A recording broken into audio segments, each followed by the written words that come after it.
नमस्कार मित्रांनो, आपण म्हटल्याप्रमाणे आपला फिजिकल फार्मास्युटिक्स फर्स्ट यामधील युनिट फर्स्ट मधील चॅप्टर सोल्युबिलिटी ऑफ ड्रग्ज याकडे आलेलो आहोत. तर नेमकं solubility of drugs, what is solubility, what is drug non as active pharmaceutical ingredient. आणि सोल्युबिलिटी कन्सेप्ट काय, सोल्युबिलिटी कशी आहे, सोल्युबल काय आहे, इनसोल्युबल काय आहे, पार्शियली सोल्युबल काय आहेत, इमिसिबल काय आहे, या गोष्टी आपल्याला सगळ्या या चॅप्टरमध्ये शिकण्यास मिळणार आहेत. What is the relation between solubility and it drugs, जसे की solid dosage form, liquid dosage form and all. तर फर्स्ट ऑफ ऑल आपण बघणार आहोत की नेक्स्ट काय होतं. ओके, तर सोल्युबिलिटी ऑफ ड्रग्ज या चॅप्टरचं ऑब्जेक्टिव्ह काय आहे आपण बघूया. तर व्हॉट इज अ सोल्युबिलिटी. तर solubility is the physical property of a substances that varies with temperature and pressure as well as the nature of the solute and solvent. तर एक solubility एक प्रकारची फिजिकल प्रॉपर्टी आहे सबस्टन्सेसची. ती vary होते, जसे की टेम्परेचर सोबत व्हॅरी होते, प्रेशर व्हॅरी होते, आणि नेचर ऑफ सोल्यूट कशा प्रकारे आहे, कसा आहे, आणि सॉल्वंट कसा आहे, यावर सोल्युबिलिटी डिफरन्शिएट करते.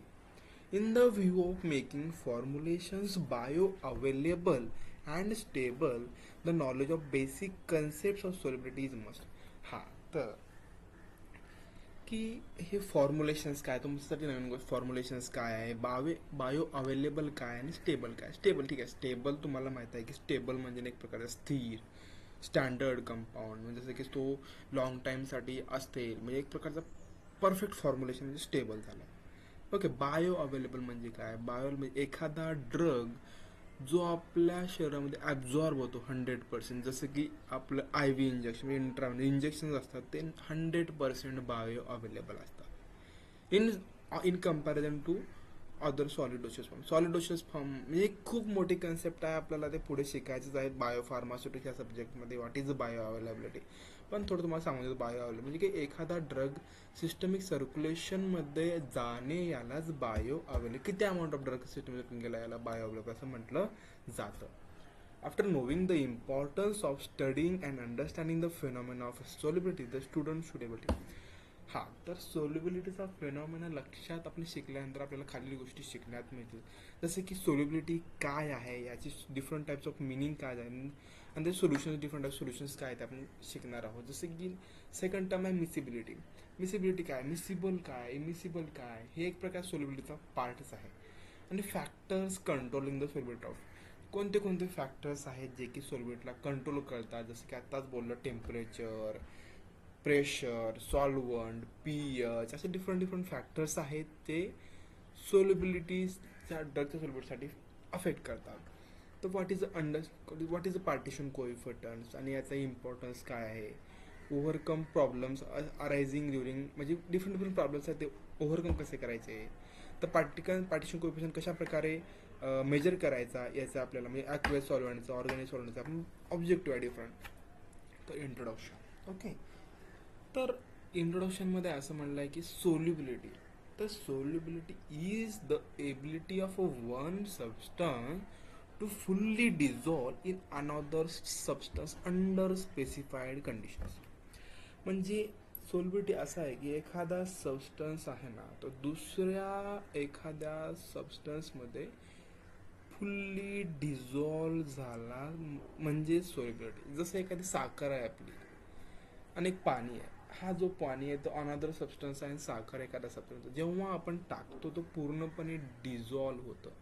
तर या कन्सेप्टला सोल्युबिलिटी म्हणतात. Okay, the word soluble comes from Latin name solver which is known as dissolve. सॉल्व्हरपासून आलेला आहे, त्याला डिझॉल्व असं म्हटलं जातं. The concentration of a solution is known as a in terms of mass of solute dissolve in particular volume of solvent. हां, जे concentration term असते त्याच्यासाठी डिझॉल्व म्हणजे एखादा पर्टिक्युलर अमाऊंट ऑफ सोल्यूट एखाद्या व्हॉल्यूम ऑफ सॉल्यूटमध्ये डिझॉल्व होणे, यालाच सोल्युशन, कन्सन्ट्रेशन ऑफ सोल्युशन असे म्हटले जाते.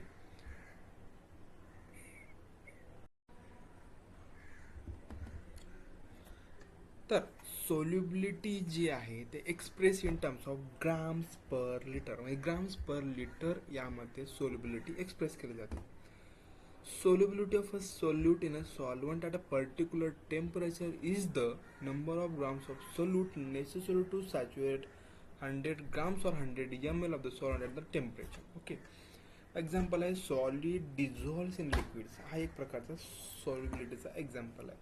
The solid that dissolves in liquid is the solute. म्हणजे जे काही आपला सॉलिड आहे तो म्हणजे सोल्यूट, म्हणजे जो आणि the liquid in which it dissolve is solvent. म्हणजे एखाद्या सबस्टन्समध्ये डिझॉल्व्ह होतोय, जो डिझॉल्व्ह होतोय तो झाला सोल्यूट, आणि जो डिझॉल्व्ह करून घेतोय ते झाला सॉल्वंट. समजलं का? म्हणजे एखादा सबस्टन्स जसं की साखर हा झाला सोल्यूट आणि पाणी हा झाला सॉल्वंट. या पूर्ण प्रोसेसला सोल्युशन असं म्हणतात. A solute is the dissolved agent, usually the less abundant part of the solution. म्हणजे की एखादा कधी पण सोल्यूट हा कमी अमाऊंटमध्ये असतो as compare to solvent. Solvent हा म्हणजे जास्तच असतो कम्पॅरिझन ऑफ सोल्यूट, कारण की एखादा अमाऊंट डिझॉल्व करण्यासाठी जास्त अमाऊंट ऑफ सॉल्वंट लागतं. If a solid can dissolves in liquid it is said to be soluble in that liquid. If not it is not it is said to be insoluble. म्हणजे एखादा substance dissolve होतो त्याला soluble म्हणतात, एखादा substance dissolve होत नाही त्याला insoluble म्हणतात. जसं की आताच म्हटलं साखर डिझॉल्व्ह होते, आणि समजा एखादा दगड टाकला डिझॉल्व्ह होत नाही, म्हणजे साखर ही सोल्युबल झाली आणि जो स्टोन असतो तो इनसोल्युबल झाला. समजलं?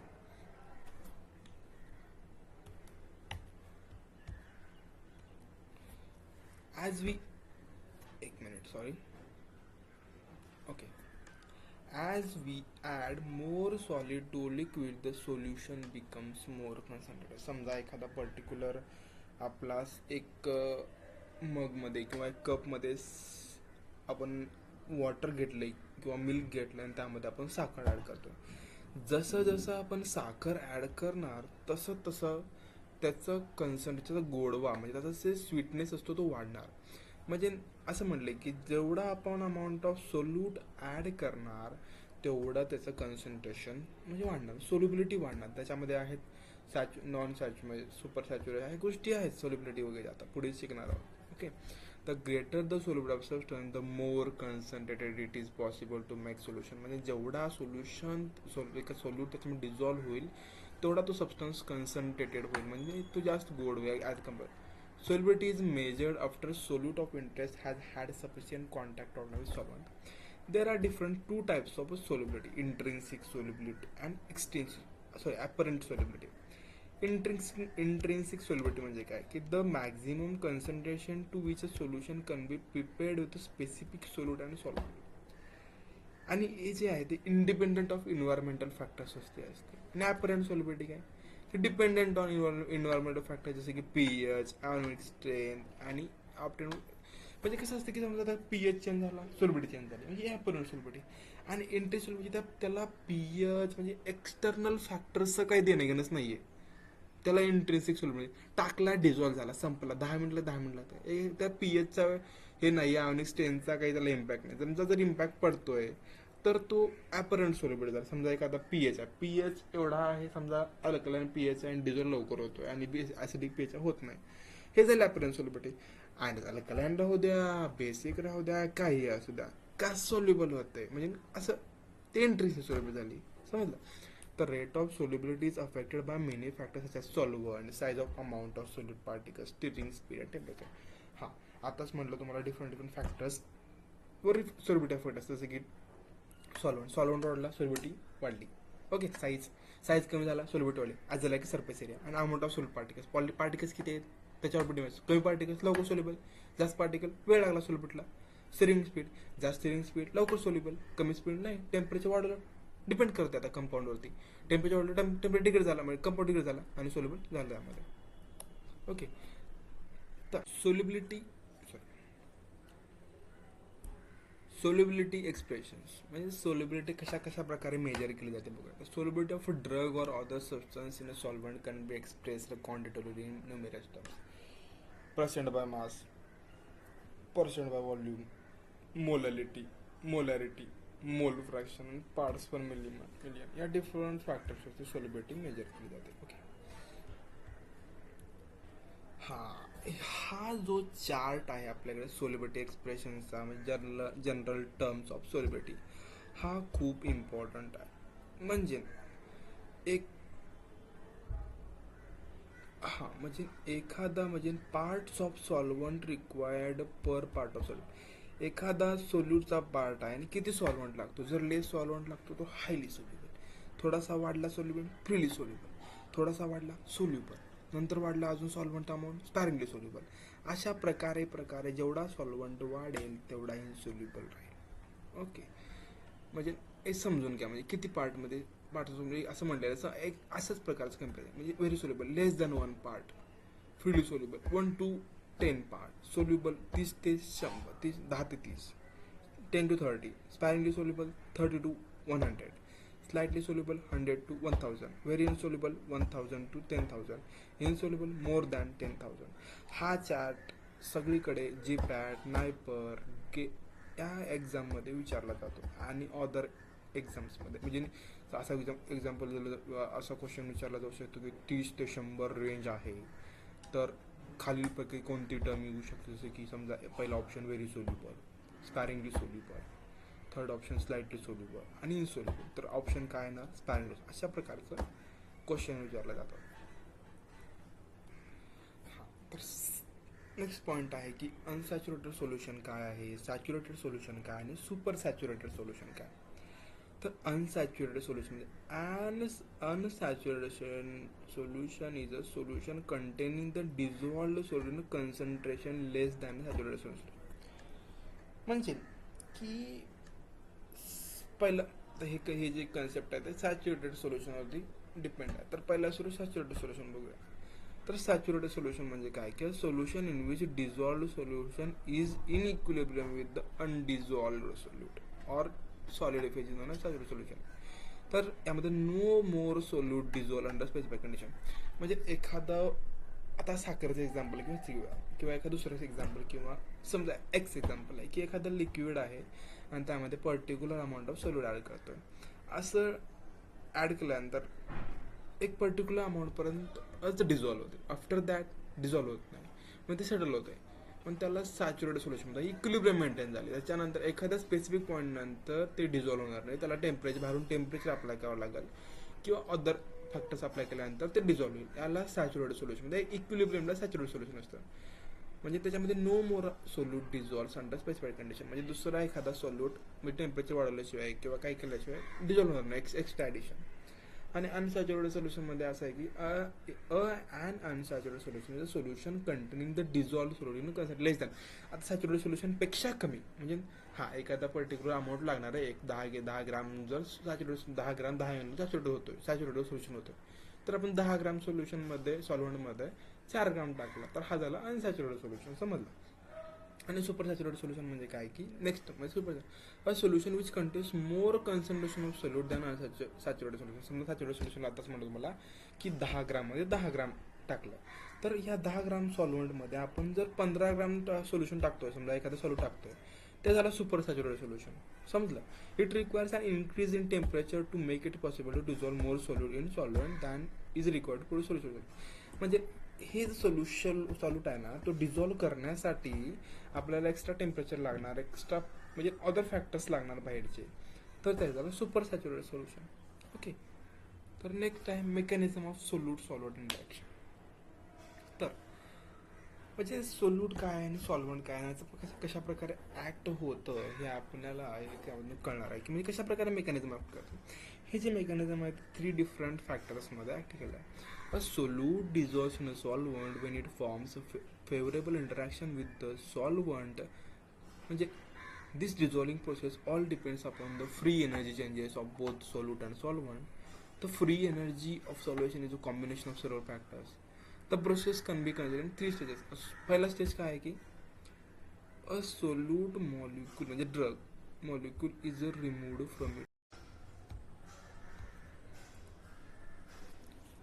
तर पहिली स्टेज आहे की अ सोल्यूट म्हणजे drug molecule is remove from its structure crystal. हा जो आहे ना, हा आहे एक एखादा ड्रगचा क्रिस्टल मॉलिक्यूल. तर या क्रिस्टल मॉलिक्यूलमधून एखादा पहिल्या सुरू हा सोल्यूट मॉलिक्यूल झाला. ह्या सोल्यूट मॉलिक्यूलमधनं एखादा ड्रग मॉलिक्यूल बाहेर पहिल्या स्टेपमध्ये पहिल्या सुरू हा ड्रग मॉलिक्यूल रिमूव्ह करणं. ओके. म्हणजेच काय, the solute must separate out from the bulk solute. म्हणजे हा ज्या बल्क सोल्यूटमधून एखादा पार्ट बाहेर काढलं पहिल्या काढणे. ओके. तर नेक्स्टमध्ये की द कॅव्हिटी म्हणजे नेक्स्ट स्टेज आहे, the cavity for the drug molecule is created for the solvent. हा. आणि ह्याच्यामध्ये काय की नेक्स्ट पार्ट हा सॉल्वंटचा एखादा क्रिस्टल हॅबिट झाला. तर यामध्ये कॅव्हिटी निर्माण करणं सॉल्युशन म्हणजे त्या सॉल्युशनसाठी कॅव्हिटी निर्माण करणं त्या सोल्यूटचा पार्टिकल जो येतो त्यासाठी. तर a cavity must be created in the solvent. म्हणजे कॅव्हिटी निर्माण करायचं. The creation of the cavity will be entropically and enthalpically unfavourable as the ordered structure of the solvent decreases and there are fewer solution direction. आणि third आहे the solute drug molecule is inserted in the म्हणजे हे जे आहे ते solvent with cavity म्हणजे सॉल्वंटची cavity आणि हा ड्रग मॉलिक्यूल जो काही सेपरेट झाला आहे आपल्या ड्रग क्रिस्टलपासून आणि हे ड्रग इन सॉल्वंटचं इंटरॅक्शन झालेलं आहे. म्हणजे हे जे आहे mechanism of solute solvent interaction. म्हणजे सोल्यूटचं क्रिस्टल हॅबिट, सॉल्वंटचं क्रिस्टल हॅबिट. तर सोल्यूटमध्ये ड्रग मॉलिक्यूल निघणे म्हणजे ते कॅव्हिटी निर्माण करणं झालं म्हणजे एक ड्रग मॉलिक्यूल काढणं. सॉल्वंटमध्ये एखादी कॅव्हिटी निर्माण करणं त्या सोल्यूटला ॲड करण्यासाठी हे नेक्स्ट स्टेप झाली. आणि ते कॅव्हिटी ते जे ड्रग मॉलिक्यूल त्या सॉल्वंटच्या कॅव्हिटीमध्ये ॲड करणं हे झाला इंटरॅक्शन. म्हणजे ड्रग म्हणजे हे त्याला पूर्ण मेकॅनिझम झाला कशा प्रकारे सॉल्युशन म्हणजे एक प्रकारचा इफेक्ट कसा आहे पर्टिक्युलर मॉलिक्यूल हा एका सिंगल मॉलिक्यूलबद्दल आपण डिस्कशन केलं. म्हणजे सिंगल कशा प्रकारे सिंगल मॉलिक्यूल डिझॉल्व्ह होतो सोल्यूट होतो. तर the solute must occupy the cavity created in the solvent. Placing the solute molecules in the solvent cavity requires a number of solute-solute contacts. The larger the solute molecule, the more contacts are created.